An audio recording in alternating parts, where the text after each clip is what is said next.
Dear students, hello, good evening. मैं Z Bharti आप सभी दोस्तों का आपके अपने ही परिवार जेड भारती में हार्दिक स्वागत और अभिनंदन करता हूं। दोस्तों, आज के इस सेशन में हम भारत में क्रांतिकारी आंदोलन की ये दूसरी सीरीज देखेंगे।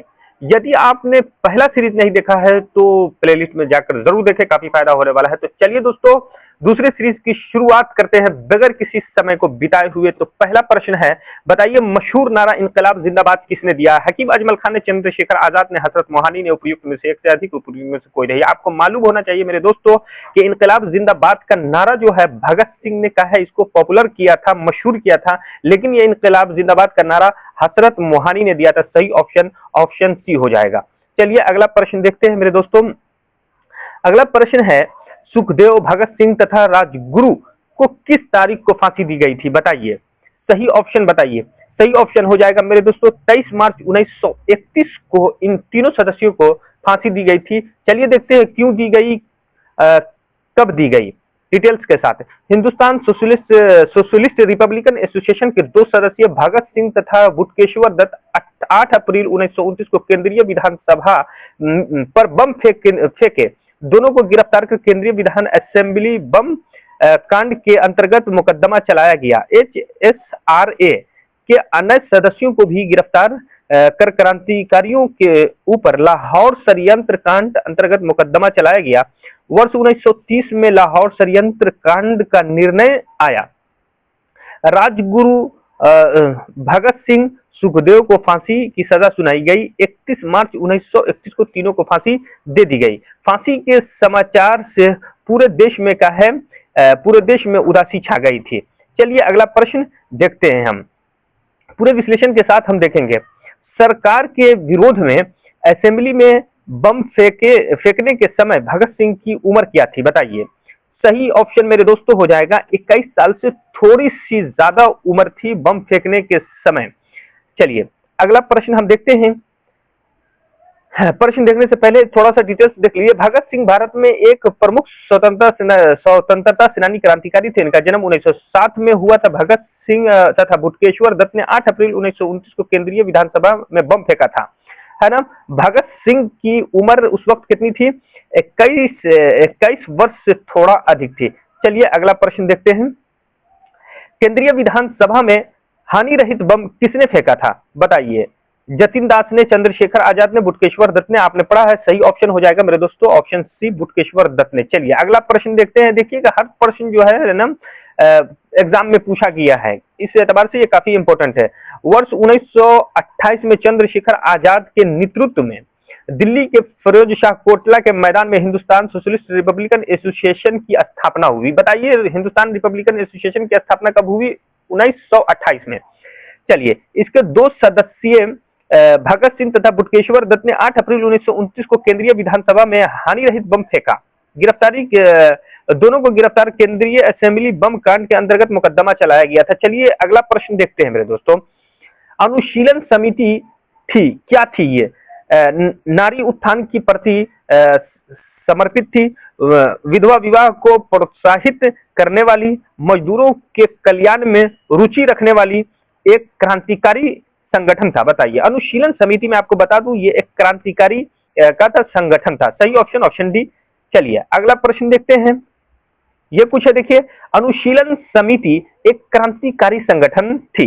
बंगाल में कुल 19 समितियों के होने के प्रमाण मिलते हैं, वो नीचे में दिया गया है, डिटेल्स से आप देख सकते हैं रोक कर। देखते ये कुछ नोट है अनुशीलन समिति के बारे में, है ना।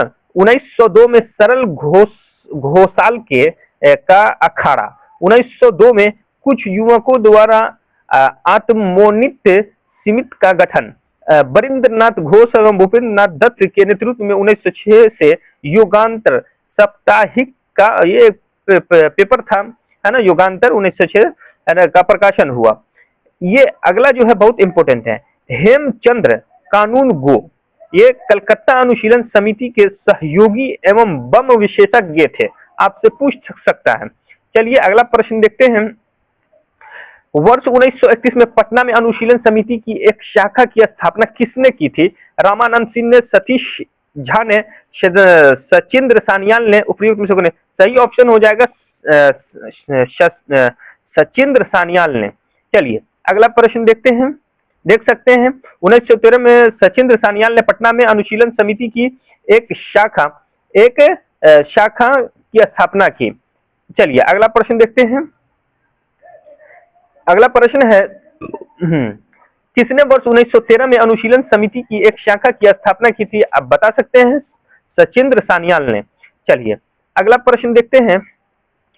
देखिए बार बार वही पूछ रहा है, वर्ष 1913 में पटना में अनुशीलन समिति की शाखा की स्थापना किसने की थी? तो सचिंद्र सान्याल हो जाएंगे। देखिए 2022 में ये अपडेट क्वेश्चन पूछा गया है, पूछा जा सकता है। चलिए अगला प्रश्न देखते हैं। चिटगांव सशस्त्र छापामारी की योजना बनाई थी, किसने बनाई थी बताइए? सूर्य सिंह ने, चंदन दत्त ने, विधान घोष ने, जतिन दास ने। सही ऑप्शन हो जाएगा सूर्य सेन ने चिटगांव या चटगांव सशस्त्र छापामार की योजना बनाई थी। देख सकते हैं आप, डिटेल्स पूरा लिखा हुआ है, पढ़ सकते हैं आप उसको धीरे धीरे, मैं स्क्रॉल कर रहा हूं। चलिए आगे क्वेश्चन देखते हैं। चटगांव सशस्त्र धावे से का कौन संबंधित है? सही ऑप्शन हो जाएगा सूर्य सिंह है, चटगांव शस्त्रगाह से। चलिए अगला प्रश्न देखते हैं। देखिए 2022 में पूछा गया है, सारे अपडेट क्वेश्चन मिलेंगे।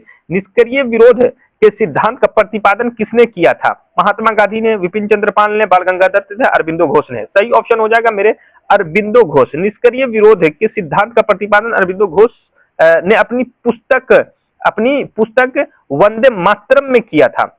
आपसे पूछ सकता है निष्क्रिय विरोध का सिद्धांत किसने दिया? अरबिंदो घोष ने। कहां दिया? तो अपनी पुस्तक है ना वंदे मातरम में किया था। चलिए अगला प्रश्न देखते हैं। अगला प्रश्न है सरदार उधम सिंह ने किसे मारा था? यानी सरदार उधम सिंह ने किसकी हत्या की थी? आपको मालूम है, जनरल डायर, कर्नल वाइली या माइकल ओ डायर। सही ऑप्शन हो जाएगा मेरे दोस्तों माइकल ओ डायर, है ना, माइकल डायर नहीं, माइकल ओ डायर। चलिए देखते हैं विश्लेषण में। सरदार उधम सिंह ने माइकल ओ डायर को मारा था, है ना। उधम सिंह ने जलियांवाला बाग हत्याकांड के जिम्मेदार lieutenant governor Michael O'Dwyer को लंदन में 1940 में हत्या कर दी थी। चलिए अगला प्रश्न देखते हैं। 1930 में खुदाई खिदमतगार को किसने संगठित किया था बताइए?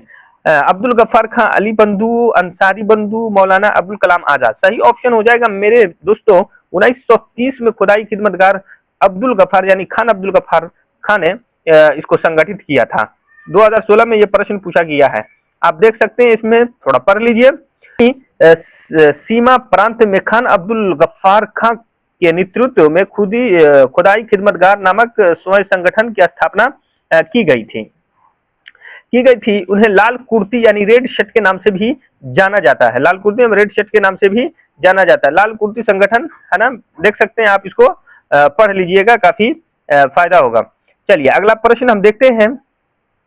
भारत में अंग्रेजों के कदम उखाड़ने के लिए रेड शर्ट आंदोलन किसने आरंभ किया था? आपको मालूम है रेड शर्ट, खान अब्दुल गफ्फार खां। चलिए अगला प्रश्न हम देखते हैं। अगला प्रश्न है सीमांत गांधी के नाम से किसे जाना जाता है? सीमांत गांधी के नाम से खान अब्दुल गफ्फार खां को जाना जाता है। चलिए अगला प्रश्न देखते हैं। देखिए 2022 में पूछा गया है, किसी भी सरकार ने नहीं और अंग्रेजों ने भी नहीं, जितना के इस पठान ने काफी बुद्धिमता का परिचय दिया। शेरशाह सूरी के बारे में ये शब्द किसने कहा था? सही ऑप्शन हो जाएगा मेरे दोस्तों H.G. कीन ने ये शब्द शेरशाह सूरी के बारे में कहा था। चलिए देखिए काफी इंपोर्टेंट होने वाला, बीपीएससी सीडीपीओ में 2022 में ये पूछा गया है। देख सकते हैं H.G. कीन शेरशाह सूरी के बारे में लिखते हैं कि किसी भी सरकार ने नहीं और अंग्रेजों ने भी नहीं, जितना कि इस पठान ने काफी बुद्धिमता का परिचय दिया, है ना। दरअसल शेरशाह के बारे में ये टिप्पणी इन्होंने इसलिए किया क्योंकि बहुत ही कम समय में शेरशाह सूरी ने भारत में मुगल से सत्ता की बागडोर छीनकर अपने हाथ में ले लिया था। चलिए अगला प्रश्न देखते हैं। अगला प्रश्न है फ्रंटियर गांधी का असली नाम क्या है? फ्रंटियर गांधी का असली नाम है अब्दुल गफ्फार खां। चलिए देखते हैं विश्लेषण में, यकीन न हो तो देख लीजिए। ब्रिटिश भारत के पंजाब प्रांत यानी पूर्वोत्तर उत्तर पश्चिमी सीमांत प्रांत के पेशावर जिले अब जो पाकिस्तान में है के गांव में जन्मे अब्दुल गफ्फार खां, सीमांत गांधी, है ना, बादशाह खां यानी फ्रंटियर गांधी, है ना, फखरे अफगान आदि के नाम से भी इनको जाना जाता है। वर्ष 1987 में भारत रत्न से इन्हें सम्मानित किया गया था। चलिए अगला प्रश्न देखते हैं। दोस्तों आज के लिए यहीं तक। आज का जो सेशन था भारत में क्रांतिकारी आंदोलन के, मैंने सारे प्रश्न जो है 2 सेशन में कर दिए हैं। दोस्तों आज के लिए यहीं तक। तो मेरी वीडियो कैसी लगी? अगर अच्छी लगी हो तो साथियों में जरूर शेयर कीजिएगा।